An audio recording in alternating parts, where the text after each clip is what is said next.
जय माँ इंद्राक्षी जय अम्बे। इंद्राक्षी धाम में दर्शकों आप सभी का हम हार्दिक स्वागत करते हैं।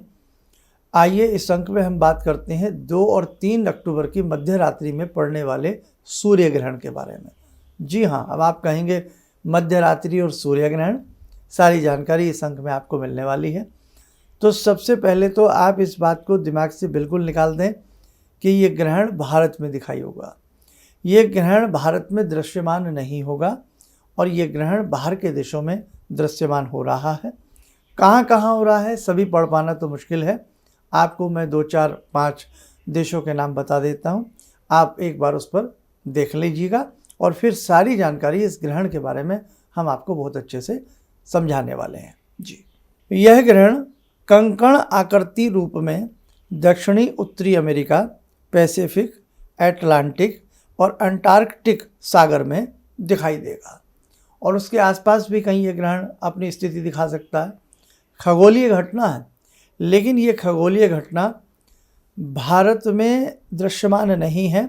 और कंकण किसको कहते हैं? जो कंगन जैसी आकृति में जब सूर्य बहुत कम दिखते हैं, हल्के से कंगन रूपी आकृति में जब दिखाई देते हैं, उसको हम कंकणा आकृति कहते हैं।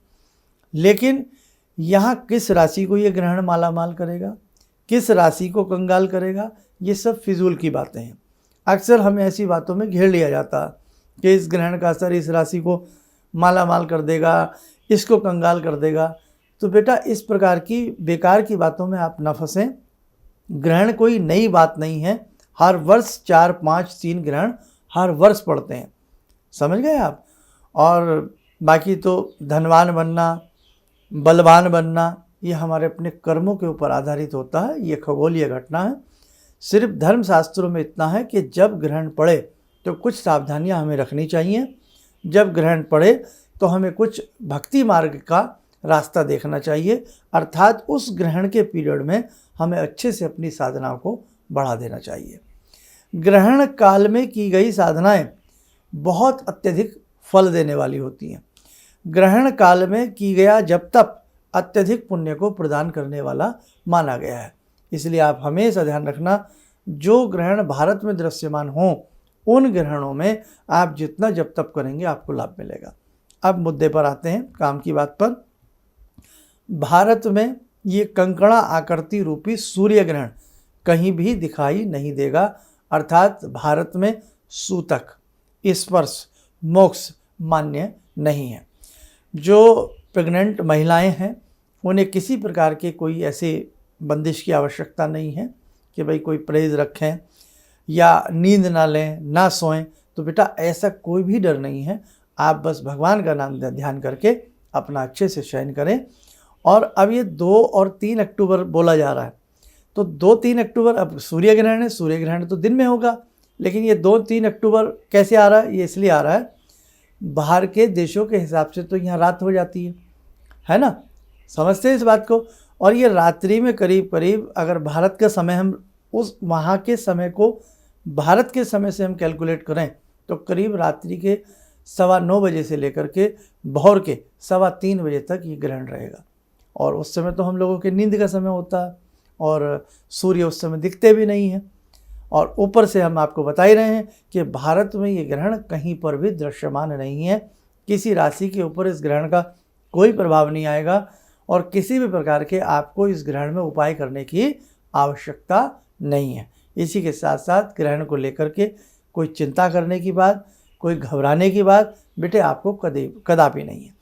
और मैंने फिर अपनी बात को पुनरावृत्ति में लेता हूँ कि ग्रहण कोई नई घटना नहीं है। ये हर वर्ष 3, 4, 5 ग्रहण पड़ते हैं, समझ गए आप। तो इसलिए आप इसको अपनी राशि से न जोड़ा करें, किसी चीज़ों से न जोड़ा करें। ये खगोलीय घटना है, घट रही है। बस जब होता है, जब कोई ग्रहण भारत में दृश्यमान हो तो उस ग्रहण के संबंध में आप को क्या करना चाहिए, कौन सा पूजा करना चाहिए या क्या दान पुण्य करना चाहिए, उस पर आप अपना ध्यान रखें। तो चलते चलते आपको बस इतना ही बता दें कि कंकण रूपी सूर्य ग्रहण जो 2 और 3 अक्टूबर की मध्य रात्रि की स्थिति का है, वो भारत में दृश्यमान नहीं है। और आप बेफिक्र होकर भगवान का स्मरण करते हुए अपनी मीठी नींद को लीजिएगा और किसी प्रकार की चिंता में और किसी भी आप व्यर्थ के चक्कर में बेटा ना पड़े। चलिए, आप सब लोग स्वस्थ रहें, सुखी रहें। इन्हीं शुभकामनाओं के साथ हम अपनी वाणी को विराम देते हैं। जय जय अम्बे। भगवान से जुड़ो और भगवान से जुड़ने का जरिया आपने बताया, बहुत अच्छा लगा, बहुत धन्यवाद। और सनातन धर्म को जिंदा रखने के लिए आप जो प्रयास कर रहे हैं बहुत सराहनीय है। हम लोग को मौका मिला है, हम लोग भाग्यशाली हैं जो आपके करीब आने का हम लोग को मौका मिला है। किसी भी समस्या के समाधान के लिए मिले प्रसिद्ध हस्तरेखा एवं वास्तु विशेषज्ञ प्रोफेसर धर्मेंद्र शर्मा जी से। नोट: शिविर में भाग लेने हेतु एवं व्यक्तिगत रूप से मिलने के लिए कॉल करने का समय सुबह 10 बजे से शाम 6 बजे तक। हमारे विभिन्न ज्ञानवर्धक कार्यक्रम देखने के लिए आप हमें अभी सब्सक्राइब करें, बेल आइकन को प्रेस करें ताकि आप देख सकें हमारा कार्यक्रम सबसे पहले। और अधिक जानकारी के लिए फेसबुक पेज को लाइक करना न भूलें।